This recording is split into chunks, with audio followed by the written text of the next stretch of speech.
خدا کے لیے یہ مرنے کی بات نہ کرو، میری حالت کو سمجھو اور میرے بارے میں سوچنا کم کر دو۔ یہ آپ کیا کہہ رہے ہیں؟ میں آپ کے بارے میں بھلا سوچنا کیسے کم کر سکتی ہوں؟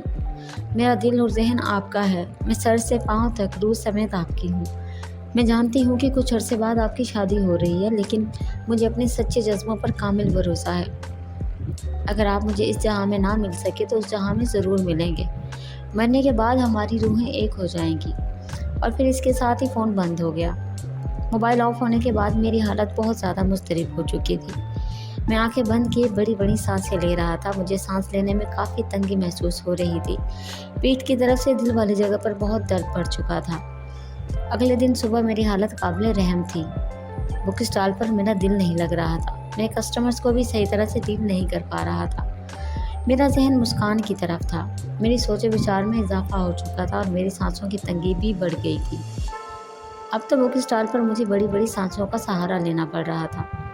یہ دن میرے لیے کافی مشکل ثابت ہو رہا تھا، جیسے وقت کی رفتار سست ہو گئی ہو، دن گزرنے کا نام ہی نہیں لے رہا تھا۔ اسی طرح ایک دن کے 1 بجے مسکان کا فون آ گیا۔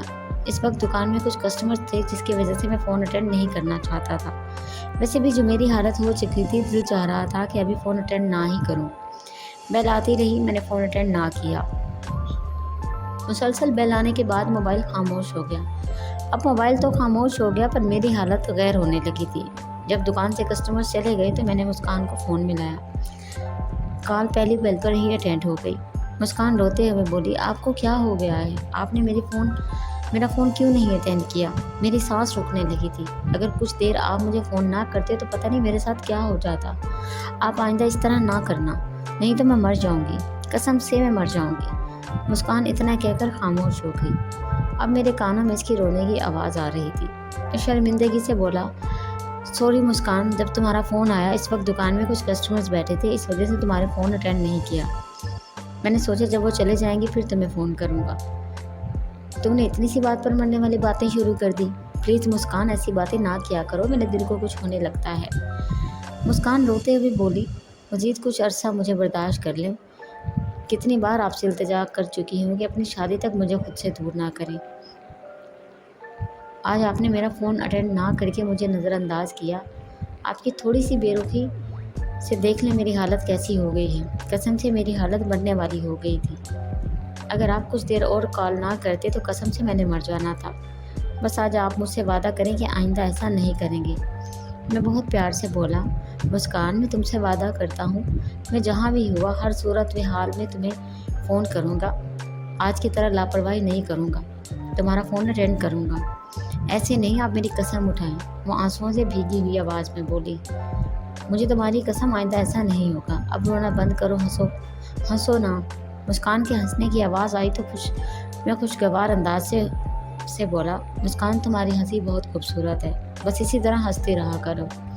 اچھا چلو، اب رات کو بات ہوگی، تب تک کے لیے اجازت۔ میں نے خدا حافظ کہہ کے موبائل آف کر دیا۔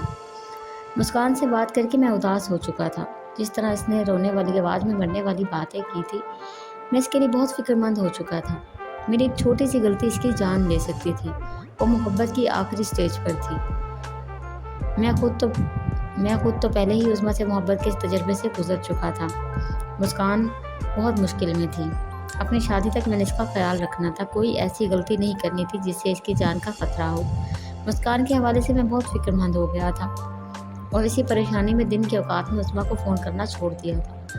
اس روز میں شام سے پہلے ہی دکان بند کر کے گھر آ گیا، جوتے اتار کر بیڈ پر لیٹ گیا۔ اسی وقت عظمیٰ کی کال آ گئی تھی۔ میں نے فون اٹینڈ کیا تو وہ شکایت بھرے لہجے میں بولی، آج کل بڑی مصروف ہو، اتنے مصروف ہو گئے کہ مجھے ہی بھول چکے ہو۔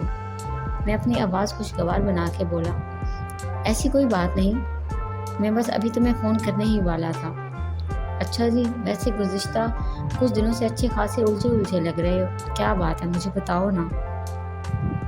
میں پیار سے بولا، میری جان، ایسی کوئی بات نہیں، بک اسٹال پر کام بڑھ گیا ہے۔ دکان پر تمام دن کسٹمرز کا رش لگا رہتا ہے، کسٹمر سے کافی دماغ کھپانا پڑتا ہے، اور پھر گزشتہ چند روز سے سر میں بھی درد رہنے لگا ہے۔ اتنا بول کر خاموش ہوا تو عظمیٰ بولی، یہ خوشی کی بات ہے کہ تمہارے بک اسٹال کا کام بڑھ گیا ہے۔ بہرحال میں نے یاد دہانی کے لیے فون کیا تھا، باقی تم خود سمجھدار ہو۔ جب تم فون نہیں کرتے تو مجھے تمہاری فکر لگ جاتی ہے اور بیزاری سی ہونے لگتی ہے، اس لیے کچھ خیال رکھا کرو میرا بھی اور اپنا بھی، ٹھیک ہے؟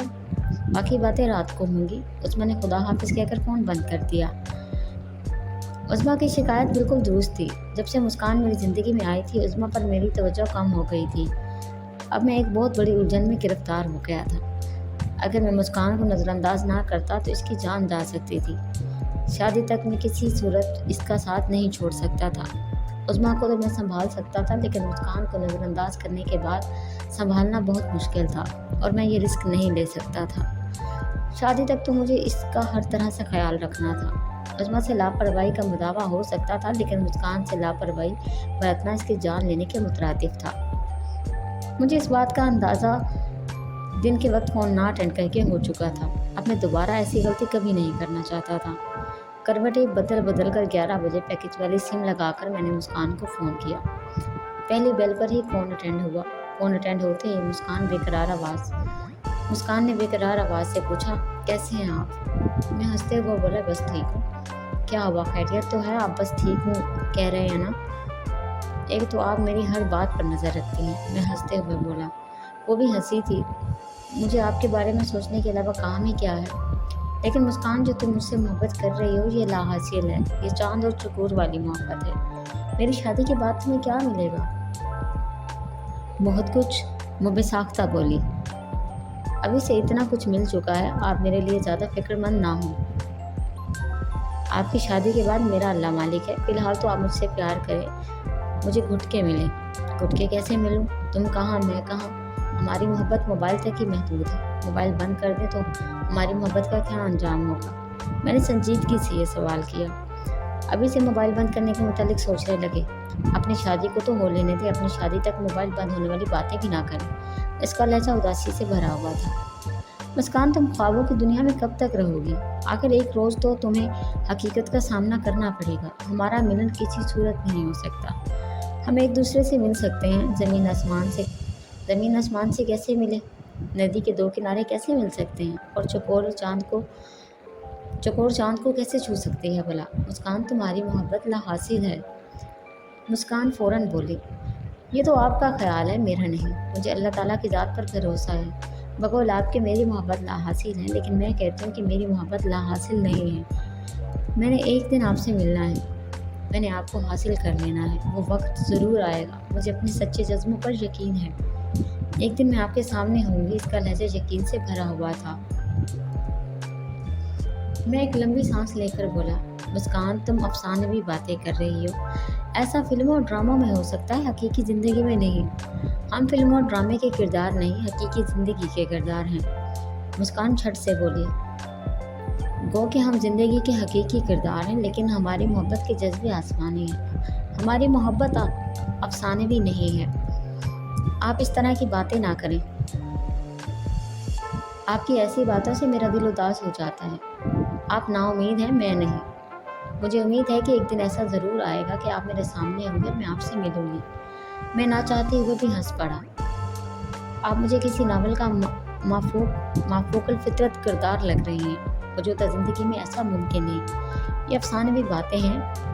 جتنا مرضی ترقی کر لو، جس طرح تم بتا رہی ہو اس طرح ایک دوسرے کو مل جانا بہت زیادہ مشکل ہے، بلکہ ناممکن ہے۔